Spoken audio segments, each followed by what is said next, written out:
thế hệ Y Hàn Quốc tuyệt vọng trong vòng luẩn quẩn. Sau khi Squid Game trở nên nổi tiếng, một số người trẻ Hàn Quốc cho biết họ sẵn sàng đánh cược sinh mạng để nhận số tiền thưởng 38 triệu đô la Mỹ như các nhân vật trong phim. Khi Kim Keo Nha chuyển đến Seoul vào 8 năm trước, địa điểm yêu thích của anh là một nơi gần cầu Mapo. Ngoài ra, anh còn bị thu hút bởi ánh đèn đầy màu sắc ở thủ đô, khác hẳn với sự ảm đạm ở quê nhà là Andong, thành phố thuộc tỉnh Gyeongsang, miền Nam Hàn Quốc. Đến Seoul, ước mơ của Keo Nha là trở thành mội thợ xăm. 8 năm trôi qua, cầu Mapo lại có một ý nghĩa khác với anh, khi đây là địa điểm xảy ra nhiều vụ tự tử của những người tuyệt vọng vì không trả được nợ. Đối với Kim, địa điểm này như một lời nhắc nhở với anh về những ước mơ trắc trở, chưa thể thực hiện. Vấn đề lớn nhất với anh hiện nay là khoản nợ 40.000 đô la Mỹ trong thời gian sinh sống ở thủ đô. Keo Nha chia sẻ, tôi tự cho mình là người may mắn vì có thể xoay sở được và giữ mức nợ dưới 50.000 đô la Mỹ. Tôi hiểu mình đang có vấn đề về tài chính như thế nào, nhưng lại ít khả năng để thay đổi tình hình. Năm 2021, tổng số nợ mà người Hàn Quốc phải gánh là hơn 1,5 nghìn tỷ đô la Mỹ, trong khi GDP là 1,63 nghìn tỷ đô la Mỹ. Một cuộc khảo sát của Seoul Institute năm 2018 cho biết mỗi hộ gia đình Hàn Quốc nợ khoảng 44.000 đô la Mỹ. Theo WB, con số này là khá cao so với tổng thu nhập bình quân đầu người của cả nước là 33.790 đô la Mỹ vào năm 2019. Những gì Keo Nha trải qua đang phản ánh một thực tế rõ ràng trong cuộc sống của một số người trẻ Hàn Quốc. Họ bế tắc trong công việc, nợ nần chồng chất, không có khả năng mua nhà. Bởi vậy, không có gì kỳ lạ khi họ tự miêu tả cuộc sống của mình với bộ phim Squid Game. Keo Nha cho biết, nếu ai đó nói với tôi rằng bạn có thể đặt cược mạng sống của mình để xóa nợ và trở thành tỷ phú, tôi cũng sẵn sàng. Người trẻ Hàn Quốc đang phải đối mặt với cuộc khủng hoảng nợ chưa từng có. Bộ phim bom tấn ra mắt vào tháng 9 của Netflix kể về một nhóm người nợ nần chồng chất của Hàn Quốc chấp nhận tham gia trò chơi sinh tử để nhận số tiền thưởng 38 triệu đô la Mỹ. Đối với những người như Keo Nha, 38 triệu đô la Mỹ thực sự là một khoản tiền mà họ sẵn sàng đặt cược sinh mạng để sở hữu. Keo Nha kiếm được rất ít tiền khi là một thợ xăm. 5 năm qua, anh đã phải xoay sở để làm nhiều công việc như phục vụ bàn tại quán bar hay cửa hàng thịt nướng. Hiện tại, anh đang làm việc ở cửa hàng tiện lợi sau khi các nhà hàng, quán bar đóng cửa vì Covid-19. Để chi trả nhiều loại chi phí, Keo Nha phải dùng đến 4 thẻ tín dụng và đang chật vật để trả khoản tiền tối thiểu mỗi tháng. Mỗi tháng, anh cố gắng trả từ 280 đến 350 USD trên thẻ. Tuy nhiên, Keo Nha buộc phải sống dựa vào thẻ tín dụng trong suốt 8 tháng thất nghiệp vào năm ngoái. Ở Hàn Quốc, ngay cả những người thu nhập thấp cũng dễ dàng sở hữu thẻ tín dụng. Quốc gia này chứng kiến sự bùng nổ của hoạt động tín dụng sau cuộc khủng hoảng tài chính châu Á năm 1997, khi chính phủ giảm thuế đối với các khoản thanh toán bằng thẻ tín dụng để thúc đẩy chi tiêu. Thói quen mua trước trả sau này đã trở thành một phần của thế hệ Y Hàn Quốc. Năm 2019, ước tính mỗi người dân Hàn Quốc sở hữu trung bình 4 tấm thẻ tín dụng, với 70% được dùng cho chi tiêu cá nhân. Cùng với xu hướng này là sự phát triển nhanh chóng của các chương trình ưu đãi tín dụng. Người dân Hàn Quốc có thể dễ dàng thực hiện các khoản vay thất nghiệp chỉ qua ứng dụng của các nhà cho vay. Một người đàn ông chia sẻ với tờ Kyunghyang Sinmun rằng anh ta có thể vay khoảng 3.000 đô la Mỹ chỉ trong 5 phút với lời hứa hẹn lãi suất chỉ 0,01% trong thời gian cụ thể.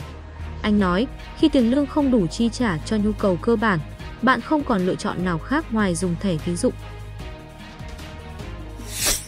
Tầng lớp trung lưu cũng là nạn nhân của khủng hoảng nợ. Cuộc khủng hoảng nợ ở Hàn Quốc không chỉ ảnh hưởng đến những cá nhân có thu nhập thấp như Keo Nha. Những lao động làm công ăn lương thậm chí cũng chật vật để trả khoản nợ lớn. Eun-woo, 25 tuổi, là nhân viên bán hàng ở khu mua sắm EDI gần trung tâm Seoul. Cô chia sẻ rằng cô chỉ nợ thẻ tín dụng hơn 12.000 đô la Mỹ và đây là con số không hề cao. Eun-woo nói thêm, có những người nợ tới 80.000 đến 100.000 đô la Mỹ. Bạn thân tôi còn dùng đến 5 thẻ tín dụng. Cô gái trẻ thừa nhận mình vẫn thường xuyên mua túi hàng hiệu 3 tháng một lần, nhưng vẫn lạc quan rằng chỉ mất 2-3 năm để trả nợ. Sam Kyung-moon, trợ giảng tại Đại học Kyung-won và là nhà tư vấn tại công ty tư vấn quản lý VisionWeek, cho biết các biện pháp mà chính phủ Hàn Quốc đang thực hiện như áp đặt hạn mức cho vay là đúng đắn. Tuy nhiên, ông nhận định đây chỉ là bước đầu tiên trong quá trình lâu dài để giải quyết gốc rễ của cuộc khủng hoảng nợ. Ngoài ra, theo Son, nợ cá nhân vẫn rất phổ biến với thế hệ Y. Ông nói, cảnh tượng những kẻ cho vay nặng lãi đòi bán nội tạng của con nợ là một điều kinh khủng. Nhưng thực trạng thanh niên ôm những khoản nợ lớn vì dùng thẻ tín dụng để mua sắm là một vấn đề thực tế. Chưa dừng ở đó, thế hệ Y Hàn Quốc còn có xu hướng đi vay để đầu tư. Đây cũng là một phần của vấn đề khi họ mang nợ để đầu tư tiền số, bị thu hút bởi những lời mời chào về lợi nhuận cao. Son nói thêm, đối với nhiều người trẻ Hàn Quốc, thẻ tín dụng và các khoản vay được coi là cách dễ dàng giúp họ tồn tại. Ngoài chi trả cho nhu cầu cơ bản, một số người trẻ còn dùng thẻ tín dụng để mua đồ xa xỉ dẫn đến cảnh nợ nần. Theo tờ Yongang Daily, đây là xu hướng chi tiêu phục thù sau thời kỳ đại dịch. Nhiều người thuộc thế hệ Y sống trong những căn hộ chỉ 3 mét vuông. Nhiều millennials Hàn Quốc sinh sống trong những goseon là những khu nhà như ký túc xá, với những căn hộ chỉ có một phòng, chỉ đủ kê một chiếc giường và bàn. Những căn hộ này ban đầu được xây để cho các học sinh chuẩn bị thi đại học thuê trong 2 tháng. Tuy nhiên, đây lại là lựa chọn duy nhất mà nhiều người thuộc thế hệ Y có thể chi trả. Hwang Tae-ho, 28 tuổi, một nhạc sĩ, sống trong một goseon khoảng 3 mét vuông. Anh không thể chi trả một căn hộ rộng hơn vì còn không đủ khả năng để trả tiền cọc. Tae-ho chia sẻ, tôi đi giao hàng và làm việc 2 ngày tuần tại quán cà phê, đủ để trả tiền thuê nhà và ăn uống hàng ngày. Anh nói thêm, tôi thấy khá buồn cười khi người nước ngoài nghĩ không gian sống chật hẹp, bẩn thỉu như trong Parasite hay Squid Game là điều lạ lùng. Rất nhiều người như tôi đang sống ở những nơi như vậy. Hiện tại, khoảng 1/5 số người độc thân ở Seoul sống trong những không gian chưa đến 14 mét vuông. Seoul Institute cũng ước tính 1/3 số hộ gia đình một người sống ở những căn hộ dưới tầng hầm như trong bộ phim Parasite và không gian như goseon.